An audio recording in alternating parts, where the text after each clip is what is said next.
Latest updates ఎప్పటికప్పుడు పొందడానికి big TV WhatsApp channel follow అవ్వండి. లింక్ డిస్క్రిప్షన్ లో ఉంది. లాస్ట్ సినిమాకి ఎందుకంటే ఈ స్టేజ్కి ఈ ప్లేస్కి నాకు ఘోరమైన అనుబంధం ఉంది.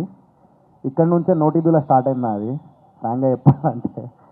సో ఆ రోజు ఎందుకో ఎమోషనల్ అయిపోయినా. లక్కీ లక్ష్మణ్ అప్పుడు ఫస్ట్ ఆఫ్ ఆల్ ఒకటి చెప్పాలంటే మా హరిత గారు అండ్ గారెందుకు లేదు కానీ హరిత అండ్ అభి అన్న, సో ఇద్దరు ఒక ఫ్యామిలీ లాగా నాకు ఫ్రాంక్గా చెప్పాలంటే. అండ్ నా 4 సినిమాల్లో కంపేర్ చేస్తే లక్కీ లక్ష్మణ్కి ఎక్కువ రెమ్యూనరేషన్ వచ్చింది, అది కూడా చెప్తున్నా. అండ్ ప్రతి ఒక్కటి వాళ్ళు లైక్ ఏం చెప్పాలి, అంటే ప్రాంప్ట్గా ఉంటారు ఏ విషయంలోనైనా కూడా. సెకండ్ థింగ్ వచ్చేసి ఒక రకంగా చెప్పాలని వాళ్ళని మోసం చేసిన అనిపిస్తుంది ఒక్కొక్కసారి. ఎందుకంటే నేను ఫస్ట్ మిస్టర్ ప్రెగ్నెంట్ ఒప్పుకున్నా, సెకండ్ బూట్కట్ బాలరాజు ఒప్పుకున్నా, థర్డ్ వచ్చేసి లక్కీ లక్ష్మణ్ ఒప్పుకున్నా. సో లక్కీ లక్ష్మణ్ అంటే bootcut Balaraju and mister pregnant 2 సినిమాలు గట్టి హిట్ కొడతా. సో అందుకే దాన్ని బట్టి రెమ్యునరేషన్ మాట్లాడితేనే నేను ఈ సినిమా చేస్తా అని చెప్పేసి సినిమా కంటెంట్ నచ్చి నేను అంటే కంటెంట్ కూడా నచ్చింది. సో అప్పుడు దాని ప్రకారంగానే రెమ్యునరేషన్ మాట్లాడుకున్నా. నిజం చెప్పాలంటే నా 4 సినిమాల్లో కంపేర్ చేసుకుంటే ఈ సినిమాకి నాకు డబుల్ అమౌంట్ వచ్చింది ఆ టైంలో రెమ్యునరేషన్ కిందకి. అండ్ కానీ నాకు అప్పుడు mister pregnant cinema first start అయినా కూడా, బూట్కట్ బాలరాజ్ సెకండ్ స్టార్ట్ అయినా కూడా ఫస్ట్ సినిమా లక్కీ లక్ష్మణే రిలీజ్ చేసి డేరీ చేసి. సో అలా డేరింగ్ అండ్ డాషింగ్ మెచ్చుకోవాలి first of all. And that Haritha ఒక ఉమెన్ అయ్యి ఉండి తను ఒక ఉమెన్ పవర్ ఏందో నిరూపించుకోవడానికి నాకు తెలిసి సినిమా ఇండస్ట్రీకి వచ్చింది అని అనిపిస్తుంది ఫ్రాంక్గా చెప్పాలంటే. అండ్ ఇదే స్టేజ్ మీద ప్రీ రిలీజ్ ఈవెంట్ అప్పుడు నేనేదో నాకు కొంచెం ఎమోషనల్ అయిపోయినా అప్పుడు లక్కీ లక్ష్మణ్ అప్పుడు లైక్ ఇంటికి వచ్చి కొడతా అది అని చెప్పి ఏదో చెప్పేసిన అది. సో అక్కడ ఒక వర్డ్ యూజ్ చేసిన అది ఒక నా కొడుకల్లారా అది ఇది అని చెప్పి వర్డ్ యూజ్ చేసిన దానికి ఇదే స్టేజ్ మీద మళ్ళీ సారీ చెప్తున్నా మీరు ఫీల్ అయినందుకు. ఎందుకంటే బేసికల్లీ నార్మల్గా అందరూ యాక్టర్స్ అందరు బేసికల్లీ స్టేజ్ మీదకి వచ్చేసరికి లేదంటే కెమెరా ముందు రాగానే ఆలోచించి మాట్లాడతారు. నేనేంటంటే బేసికల్లీ మీలో ఒకలాగా మాట్లాడతా, అది నాకు రివర్స్ కొట్టేస్తుంది నాకు ఎప్పుడు. సో నేను ఒరిజినల్గా ఉంటా. నేనైతే బిగ్ బాస్లో అంటే రియాలిటీ షోలో ఎట్లున్నానో ఆ రియాలిటీ షో నా క్యారెక్టర్ ఏందో నేను బయట కూడా అంతే, నాకు అనిపించింది నేను చెప్పేస్తా. అది కెమెరా ఉందా లేకపోతే నేను ఇంప్రెస్ చేయడానికి అంటే నేను మాట్లాడేటప్పుడు ఇంప్రెస్ చేయాలి అంటే నేను ఏదో కథని నేను అంటే దానికి ఒక మాటలు ఏంటంటే క్రియేట్ చేసుకొని చెప్పాల్సి వస్తుంది. న్యాచురల్గా చెప్పేది ఏంటంటే అది ఇండస్ట్రీలో యాక్టర్స్కి చాలామందికి ఏంటంటే న్యాచురల్గా ఏదైనా మాట్లాడదాము మనకు అనిపించింది మాట్లాడదామంటే భయపడే సిచ్యువేషన్లో ఉన్నాం.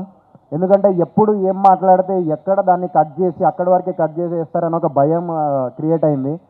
సో ఇదే స్టేజ్ మీద నేను ఆ రోజు చెప్పడం వల్ల కొంచెం నెగిటివ్ అయింది, అదంతా అయిపోయింది ఆ టైంలో లక్కీ లక్ష్మణ్ టైంలో. సో ఇదే స్టేజ్ మీద మళ్ళీ నేను సారీ చెప్తున్నా. ఇప్పటి నుంచి నేను ఆలోచించి మాట్లాడతా. సో మాట్లాడేటప్పుడు ప్రతి మాట రేపటి రోజున అరే నాకు ప్లస్ అవుతుంది అని చెప్పేసి ఆలోచించుకొని మాట్లాడతాయి ఇక. సో ఎందుకంటే ఒరిజినల్గా ఉండాలంటే భయం వేస్తుంది, ఎవరన్నా తిట్టాలన్నా భయం వేస్తుంది, ఏమన్నా అనాలన్నా భయం వేస్తుంది మీడియా ముందు మాట్లాడాలంటే. సో సో ఈ సినిమా గురించి చెప్తా. నేను స్మైల్ అనే ఒక సినిమా చూసిన మొన్న, Smile 2 and also the Quiet Place అని ఉంటుంది. ఈ 2 సినిమాలు ఏంటంటే డిఫరెంట్ స్క్రీన్ ప్లే ఉంటుంది అనమాట. సో ఇప్పటిదాకా మీరు అందరూ మాస్ సినిమాలు చూస్తున్నారు, లేకపోతే లైక్ లవ్ స్టోరీస్ చూస్తున్నారు, లేకపోతే చాలా థ్రిల్లర్ చూస్తున్నారు. బట్ ఇది ఏంటంటే కొంచెం హారర్ అండ్ థ్రిల్లర్ 2 మిక్సప్ లాగా ఉంటుంది అండ్ డిఫరెంట్ స్క్రీన్ ప్లే అనమాట. అంటే తెలుగు సినిమా ఇండస్ట్రీలో ఇప్పుడు ఈ మధ్యకాలంలో ఇలాంటి స్క్రీన్ ప్లే అయితే నాకు తెలిసి ఎవరు చేయలేదు. ఇది స్క్రీన్ ప్లే ఓరియంటెడ్ సబ్జెక్ట్, ఇది ఫియర్ అనే సినిమా. సో December 14th మీరు అందరు థియేటర్లో చూడండి, ఒక కొత్త ఎక్స్పీరియన్స్ ఉంటుంది. అంటే ఇప్పటిదాకా మీరు చూసిన సినిమాలన్నింటిలో కొంచెం డిఫరెంట్గా ఉంటుంది. అంటే నేను చెప్తున్నా కదా, లైక్ క్వైట్ ప్లేస్ కానీ లేకపోతే మీరు లైక్ స్మైల్ 2 కానీ ఇది చూసినప్పుడు నాకు హరిత ఫియర్ అనే సినిమా చూసినప్పుడు నాకు అదే గుర్తొచ్చింది. సో డెఫినెట్లీ ఈ సినిమా మంచి విజయం సాధించాలని మనస్ఫూర్తిగా కోరుకుంటున్నాను.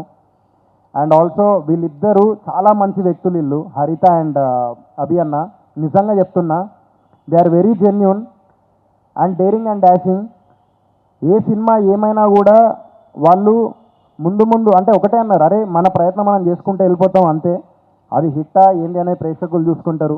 బట్ మన ప్రయత్నం అనేది మన ఇష్టంతో చేస్తే ఏదైనా రేపటి రోజున అవ్వచ్చు. అండ్ లక్కీ లక్ష్మణ్ కూడా థియేటర్లో నడవకపోయినా కూడా ఓటీటీలో బాగా కలెక్ట్ చేసింది. అండ్ ఆల్సో హిందీలో అయితే ఇంకా మంచి పేరు తీసుకొచ్చింది లక్కీ లక్ష్మణ్.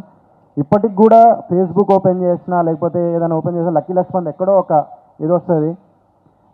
సో అదే లైక్ పోస్ట్లు అవి వస్తుంటాయి. అండ్ అంటే లైక్ ఆండ్రూ సార్ డార్లింగ్ అనే సినిమా ప్రభాస్ గారితో చేసిన ఆండ్రూ సార్ దీనికి డిఓపి. అండ్ అనూప్ రూబెన్స్ అన్న సో మ్యూజిక్ అయితే ఇరగొట్టేసిండు. అండ్ యా, సో టీం అందరికీ ఆల్ ది వెరీ బెస్ట్. అదొక్కటే చెప్పగలుగుతా. ఎందుకంటే నేను ఇప్పుడు మాట్లాడేది కూడా నాకు ఎందుకో భయంతో మాట్లాడతాను ఫ్రాంక్గా చెప్పాలంటే. ఎందుకంటే ఇదే స్టేజ్ మీద నుంచి నాది నోటిదుల్లో స్టార్ట్ అయింది కాబట్టి ఆ భయం ఉన్నది ఉండిపోయింది అట్లనే. So yeah, thank you so much and all the best. And ticket ఎంత అన్న? టికెట్ ఎంత చెప్పు? 150.00. ఈరోజు అదే నా వాట్సాప్ స్టేటస్ కూడా. మా టికెట్ 1500 కాదు, 150. సో చెప్పు ఎంత? ఒకళ్ళ బదులు 10 మంది వెళ్ళొచ్చు మా సినిమాకి. ఓకే, ఎంత? 150యా? కాదు, రిక్లైనర్ మీరు 250. 250. Okay. For more videos like this, subscribe Big TV channel.